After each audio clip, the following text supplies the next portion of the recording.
நமம் சரஸ்ச மகதாஹ்வய பட்டநாத ஸ்ரீ பக்திசார குலசேகர யோகிவாஹான் பக்தாங்கிரேணு பரகால யதீந்திரமிஸ்ரான் ஸ்ரீமத் பராங்குஷமுனிம் பிரணதோஸ்மி நித்யம். நம்முடைய ஸ்ரீ வைஷ்ணவ சம்பிரதாயம், விசிஷ்டாத்வைத சித்தாந்தம், விஷ்ணுவனுடைய 108 திவ்யதேசங்கள், இவை அனைத்துக்குமே வேறாக இருக்கக்கூடியவை ஆழ்வார்களுடைய பாசுரங்கள்.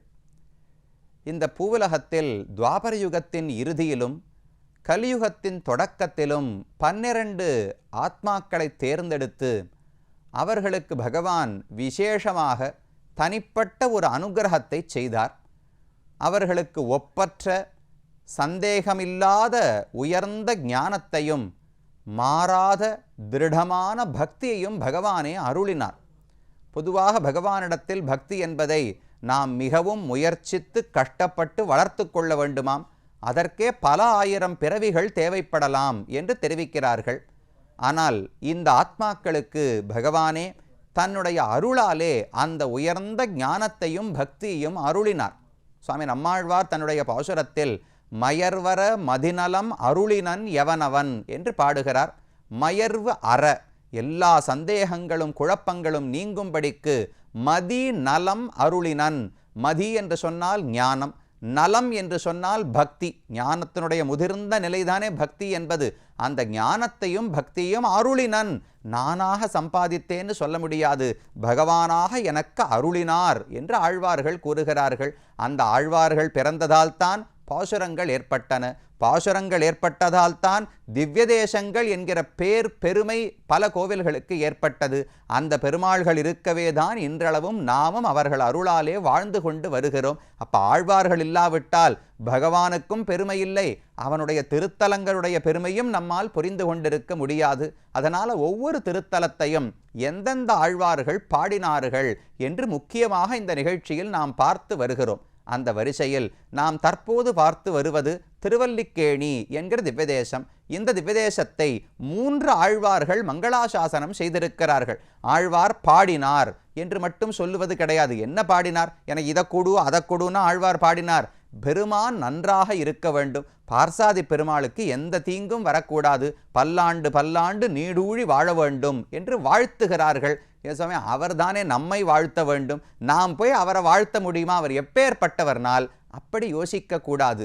ஒரு குழந்தை, அந்த குழந்தை வளர்ந்து 30 வயசாகி பெரிய பெரிய படிப்பெல்லாம் படித்து உலகத்துக்கே தலைவராக கூட இருக்கட்டும். ஆனால் அந்த குழந்தையினுடைய தாய்க்கு அந்த குழந்தை ராத்திரி வரத்துக்கு லேட்டானா, நேரம் ஆயிற்றென்றால் கஷ்டமாகத்தானே இருக்கும். ஐயோ பையன் இன்னும் வரலையே என்று தோன்றத்தானே செய்யும். அவர் பெரிய மல்ல யுத்த வீரராக இருக்கட்டும், உடல் வலிமையெல்லாம் நிறைய உடையவராக இருக்கட்டும், ராத்திரியில் பையன் தனியாக போயிருக்கானா தாய்க்கு கஷ்டமாகத்தானே இருக்கும். அதை போல நமக்கும் பகவானை பார்த்து பரிவு ஏற்பட வேண்டும். அது ஆழ்வார்களுக்கு இருந்தது. அப்போ ஒவ்வொரு திவ்யதேசத்தையும் மங்களாசாசனம் செய்தார்கள், ஒவ்வொரு பெருமாளுக்கும் மங்களாசாசனம் செய்தார்கள் என்றுதான் சொல்லுவது வழக்கம். அதை போல திருவல்லிக்கேணிக்கு பேயாழ்வார், திருமழிசையாழ்வார், திருமங்கையாழ்வார் என்று 3 ஆழ்வார்கள் மங்களாசாசனம் செய்திருக்கிறார்கள். அதில் முதல்ல பேயாழ்வார் தெரிவிக்கிறார். வந்துதைத்த வெண்திரைகள் செம்பவள வெண்முத்தம் அந்தி விளக்கும் அணி விளக்காம் எந்தை ஒரு அல்லி தாமரையாள் ஒன்னிய சீர் மார்வன் திருவல்லிக்கேணியான் சென்று என்று இந்த ஊரினுடைய பெருமை. பெருமானை பற்றி கூட சொல்லவில்லை. இந்த ஊர் எப்பேற்பட்டது தெரியுமா? பகவான் யாரு? ஒரு அல்லி தாமரையாள் ஒன்னிய சீர் மார்வன். அல்லி தாமரையாள், அழகான இதழ்களை உடைய தாமரையிலே பிறந்தவள் மகாலட்சுமி தாயார். அந்த மகாலட்சுமி தாயார் சென்று ஒன்றிய சீர் மார்பன். அந்த பிராட்டி எப்போது பிறந்தாள்? பார்க்கடலை பகவான் கடையும் பொழுது அதிலிருந்து ஒவ்வொன்றா வந்தது. ஹாலஹால விஷம் வந்தது, அப்சரசுக்கள் வந்தார்கள், அமுதம் வந்தது, உச்சைஸ்ரவசு குதிரை வந்தது, ஐராவதம் யானை வந்தது. எல்லாத்துக்கும் கூட மகாலட்சுமி தாயாரும் பார்க்கடலிருந்து பிறந்து வந்தாள். வந்தவள் கையில் பெரிய மாலை, யார் கழுத்தில் மாலை இடலாம்னு பார்த்து கொண்டிருந்தாளாம். மற்ற எந்த தெய்வத்தை பார்த்தாலும் தகுதியானவனாக தெரியவில்லை. நாராயணனை பார்த்த உடனே ஆசைப்பட்டு மாலை அவன் கழுத்திலே அணிவித்து ஏறி அவனுடைய திருமார்பிலே அமர்ந்து கொண்டாளாம். அதைத்தான் பல புராணங்கள் எல்லாம் தெரிவிக்கின்றன. அதனால் பஷ்யதாம் சர்வதேவானாம் யயௌ வக்ஷஸ்தலம் ஹரேஹே. வக்ஷஸ்தலம் அவனுடைய திருமார்பில் இருக்கிற ஒரு ஓரத்திலே பிராட்டி வந்து அமர்ந்து கொண்டாள். அதைத்தான் ஆழ்வார் பாடுறார். அந்த பிராட்டி சென்று ஒன்றிய சீர் மார்பன், அவள் சென்று ஒன்றிவிட்டாள்னா இனிமே இந்த மார்பிலிருந்து இறங்கவே போவது கிடையாது. ஒரு நாளும் பெருமானை விட்டு பிரியாமல் இருக்கிறாள். அப்ப ஸ்ரீயப்பதி திருமகள் கேள்வன், பிராட்டிக்கு கணவனான பெருமான் யாரு? ஒன்றிய சீர் மார்வன் திருவல்லிக்கேணியான். அவர் இருப்பது திருவல்லிக்கேணி என்கிற ஊர். அவருடைய பேரே சொல்லல. ஒன்னு பிராட்டிக்கு கணவன் சொன்னார், இன்னொரு ஊரை சொன்னார். நம்ம கூட பல பேரை அறிமுகப்படுத்தணும்னு வச்சுங்களேன், நம்ம பேர் என்னன்னு அவளுக்கு தெரிஞ்சிருக்காது. இவரா இன்னாருக்கு கணவன், இன்னாருக்கு பிள்ளை, இந்த ஊர்ல பிறந்தவர், இப்படி சொல்லித்தானே அறிமுகப்படுத்துகிறோம். அதை போல திருவல்லிக்கேணியான் ஒன்னிய சீர் மார்பன். அப்ப பிராட்டியால பெருமானுக்கு பெருமை, திருவல்லிக்கேணியில இருப்பதால பெருமை. திருவல்லிக்கேணி எவ்வளவு பெருசுன்னா உயர்வு சொல்லுகிறார். வந்துதைத்த வெண்திரைகள், கடல் திரைகள் எல்லாம் வெண்மையான திரைகள் வந்து உதைச்சுட்டே இருக்கும் இல்லையோ, திருவல்லிக்கேணி மேல பட்டுண்டே இருக்கு. படப்பட செம்பவள வெண்முத்தம் அந்திவளிக்கும் விளக்காம். சாயங்கால வேளையில அழகா பளபளன்னு விளக்கு போடணும் இல்லையோ, விளக்கெல்லாம் தனியா ஏத்தவே வேண்டாமா. கடல் அலைகள் வந்து முத்துக்களையும் சிவந்த பவளங்களையும் தள்ளிவிடுமா, அது ஜொலித்தே இந்த ஊர் முழுக்க விளக்கோடு ஒரு பிரகாசத்தோடு இருக்கிறதுன்னு பேயாழ்வார் பாடுகிறார். அப்பேற்பட்ட திருவல்லிக்கேணியிலே பெருமான் ஸ்ரீயப்பதியாக பார்த்தசாரதி பெருமான் விளங்குகிறார் என்று பேயாழ்வாருடைய அனுபவம். பேயாழ்வாருக்கு எப்பவுமே பிராட்டியோடு சேர்ந்த பகவானை அனுபவிப்பதில் ஆசை உண்டு. அதனால் அப்படி பாடினார். அடுத்து திருமிழிசை ஆழ்வார் தன்னுடைய ஒரு நான்முகன் திருவந்தாதியில ஒரு பாசுரத்தில் தெரிவிக்கிறார். அவர் பாடினது மன்னாத பெருமாள். சயன திருக்கோலத்தில் ரங்கநாத பெருமான் இருக்காரே, அவரை பார்த்து பாடுகிறார். அவருக்கு ஒரு அழகான தாளால் உலகமளந்த அசைவேகொல் வாளா கிடந்தருளும் வாய்தரவான் நீளோதம் வந்தலைக்கும் மாமயிலை மா அல்லி கேணியான் ஐந்தலவாய் நாகத்து அணை. இந்த பெருமாள் படுத்துன்னு இருக்காரே, நீள் ஓதம் வந்த அலைக்கும் மாமயிலை, பெரிய உயர்ந்த கடல் வந்து அழிக்கக்கூடிய மாமயிலை, பெரிய மயிலை என்கிற நகரத்துக்குள்ளே, மாடமாளிகை சூழ்ந்த நகரத்துக்குள்ளே மா அல்லிக்கேணியான், உயர்ந்த அல்லிக்கேணி என்கிற ஊரிலே இருப்பவர் யாரு? ஐந்தலைவாய் நாகத்தணை, 5 தலைகள், அதில் 5 வாய்களை உடைய உயர்ந்த திருவனந்தாழ்வான் என்கிற ஆதிசேஷன். அந்த ஆதிசேஷனையே அணையாக படுக்கையாக கொண்டு பகவான் சயனித்துக் கொண்டிருக்கிறாரே. எப்படி சயனிச்சிருக்கார்? தாளால் அவர் வாளா கிடந்து அருளும்.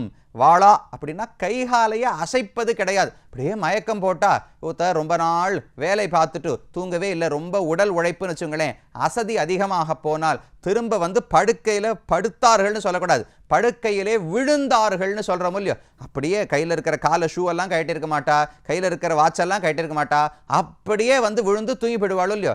அதை போல இந்த பெருமானை பார்த்தால் கையில் சங்க சக்கரங்களை காணும், எந்த ஆயுதத்தையும் காணும், எல்லாத்தையும் கட்டி வச்சுட்டு ரொம்ப ஆயாசமாக இருக்குது. இந்த திருவனந்தாழ்வான் மேலே படுத்துண்டா பட்ட கஷ்டமெல்லாம் மறந்து போயிடுமா.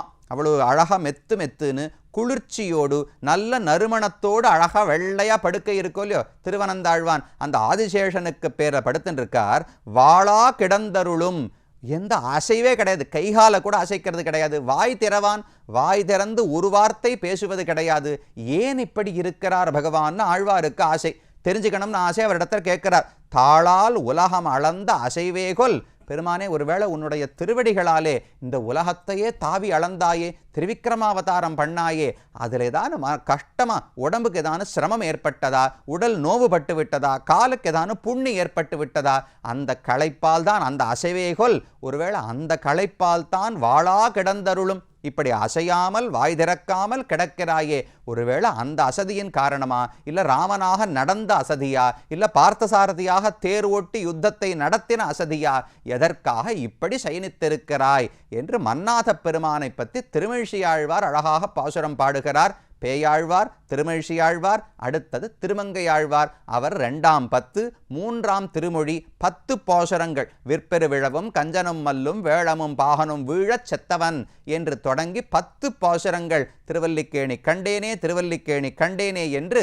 பெருமானை இங்குதான் சேவித்தேன், கஜேந்திரவரதரை இங்குதான் சேவித்தேன், யோக நரசிம்மர் தெள்ளிய சிங்கரை இங்குதான் சேவித்தேன், பரதனும் தம்பி சத்ருக்கணனும் ராகவனை இங்குதான் சேவித்தேன் என்று ஒவ்வொரு பெருமாளையும் பாடுகிறார். அதில் ஒரு பாசுரத்தை தெரிவிக்கிறார்.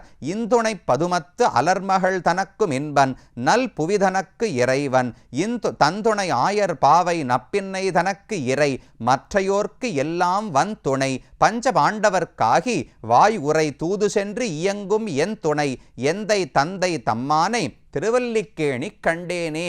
எனக்கு எல்லா விதமான உறவுமே பகவான் தான். எப்படி காட்டினார்னால், ஒவ்வொருத்தருக்கு என்ன 3 பிராட்டிமார்கள் இருக்காளோ இல்லையோ, 3 பேரையும் பற்றி பாடுறார். ஸ்ரீதேவி, பூதேவி, நீலாதேவி 3 பேர் இருக்கிறாளோ இல்லையோ. முதல்ல சொன்னார், இன்துணை பதுமத்து அலர்மகள் தனக்கும் இன்பன், தன்னுடைய இனிய துணை, தனக்கு பட்டத்திராணி முதல் முக்கியமான மனைவி மகாலட்சுமி தாயார் தானே. அந்த ஸ்ரீதேவி பதுமத்து அலர்மகள், அழகான பத்மத்திலே, பத்மாசனின்னு சொல்றோம் இல்லையோ, பத்மத்தையே ஆசனமாக கொண்ட பிராட்டியை தனக்கும் இன்பன், அவளிடத்தில் மிகுந்த ஆசை உடையவன் இன்பனாக இருக்கிறார். அடுத்தது நல் புவிதனக்கு இறைவன், பூமி பிராட்டிக்கு இறைவனாக தலைவனாக இருக்கிறார். தன் துணை ஆயர் பாவை நப்பின்னைக்கு தனக்கும் இறை, நப்பின்னை என்கிற இடைக்குலத்து பெண்ணுக்கும் இரையாக இருக்கிறார். இப்படி 3 பிராட்டிகளோடு இருக்காளா. மற்றையோர்க்கு எல்லாம் வன் துணை, மற்ற உலகத்தில் இருக்கிற அனைவருக்குமே வன், நல்ல வலிமை உடைய துணையாக பகவான் இருக்கிறார். அப்ப முக்கியமான அர்த்தம் என்ன தெரிஞ்சுக்கணும், பார்த்தசாரதி பெருமானைத்தான் துணையாக கருத வேண்டும். வாழ்க்கை துணை, வாழ்க்கை துணைன்னு கணவன் மனைவி மட்டும் நினைச்சா போராது. வயசான காலத்துக்கு துணை என்று குழந்தைகள் நினைச்சா பிரயோஜனம் கிடையாது. இளமை காலத்துக்கு துணைன்னு பெற்றோர்கள் நினைச்சால் பிரயோஜனம் கிடையாது. எல்லா காலத்துக்கும், ஏன் எத்தனை பிறவிகள் எடுத்தாலும் மற்றையோர்க்கு எல்லாம் வன் துணை. என்ன கஷ்டம் வந்தாலும் நம்மை ரட்சிக்கக்கூடிய வலிமையான துணைவன் பகவான் பெருமான் தான் என்று திருவல்லிக்கேணி பெருமானை பற்றி பாடுறார். பஞ்சபாண்டவர்க்காகி வாயுரை தூது சென்று, அதுக்கு எடுத்துக்காட்டு எனக்கு துணையா இருப்பாரானால், பாண்டவர்களுக்கு கஷ்டம் வந்தபோது தூது போகலையா, அவர்களுக்கு துணையாக இருந்தாரோ இல்லையோ, அப்ப நமக்கும் துணையாக இருப்பார். இயங்கும் என் துணை, ஆழ்வார் சொல்றார், எனக்காகவே பெருமான் திருவல்லிக்கேணிக்கு வந்திருக்கார், எனக்கு இவர்தான் துணைவன்.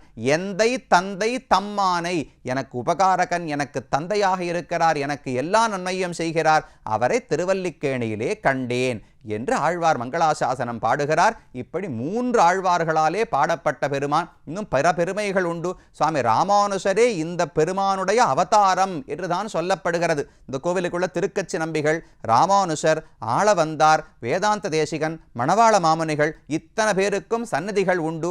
உடையவருக்கு ராமானுஷருக்கு உற்சவம் விமரிசையாக நடக்கிறது. அதே மாதிரி ஐப்பசி மாசத்துக்கு விமரிசையாக மூலத்தன்று உற்சவம் எல்லாம் நடக்கிறது. அவரவர்களுக்கான உற்சவங்கள் பெருமானே எழுந்தருளி இருந்து.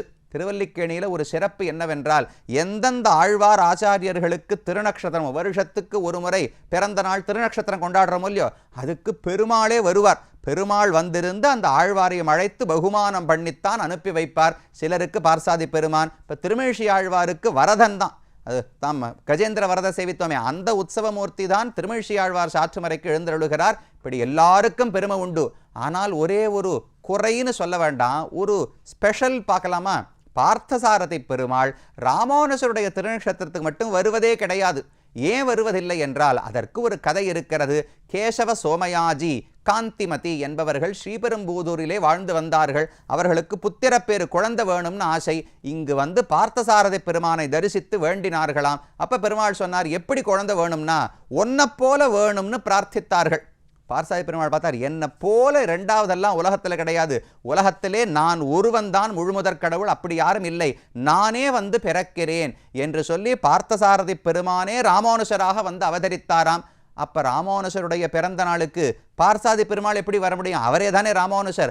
அதனால பார்த்தசாரதி பெருமாள் வருவதில்லை என்று சொல்லப்படுகிறது. அது ராமானுஷருக்கு சிறப்பு. மணவாள மாமுனிகளுடைய திருநக்ஷத்திரத்துக்கு கைத்தல சேவை, கையிலேயே ஏந்தி கொண்டு பெருமானை ஏழப்பண்ணி கொண்டு வருகிறார்கள். இப்படி பல உற்சவங்களோடு ஆனந்தமாக அருளிச் செயல் திரும்ப திரும்ப 4000 பகவான் கேட்டுக்கொண்டே இருக்கிறார். வருஷத்துக்கு பலமுறை கேட்கிறார். கோஷ்டி திருவல்லிக்கேணின்னு சொன்னாலே அருளிச் செயல் கோஷ்டிக்கு சிறப்பு. 50 பேர், 100 பேர், 120 பேர் வரைக்கும் பெரிய உற்சவங்கள்னா அப்படியே வீதியை அடைத்து கொண்டு பல சுவாமிகள் வந்து ஆழ்வார்களுடைய பாசுரங்களை பகவான் ஆனந்தமாக கேட்கும்படி ஓதுகிறார்கள். அத்தனை பெருமைகளை உடையது இந்த திவ்ய கஷேத்திரம். ஊருக்கே பெருமை, பெருமான் 5 நிலைகளில் இருக்கும் பெருமை, ஆழ்வார்கள் பாடின பெருமை, ஆச்சாரியர்கள் ஆதரித்த பெருமை, இத்தனையோடும் நமக்கும் அருகிலே பெருமான் அழகாக காட்சி அளிக்கிறார். அந்த வெங்கடகிருஷ்ண பெருமான், ருக்மிணி தாயார், மன்னாத பெருமான், வேதவல்லி தாயார், தெள்ளியசிங்க பெருமாள், ராமர், கஜேந்திர வரதன் அனைவரிடத்திலும் விடை பெற்று கொண்டு அடுத்த திவ்யதேசத்துக்கு நகருவோம்.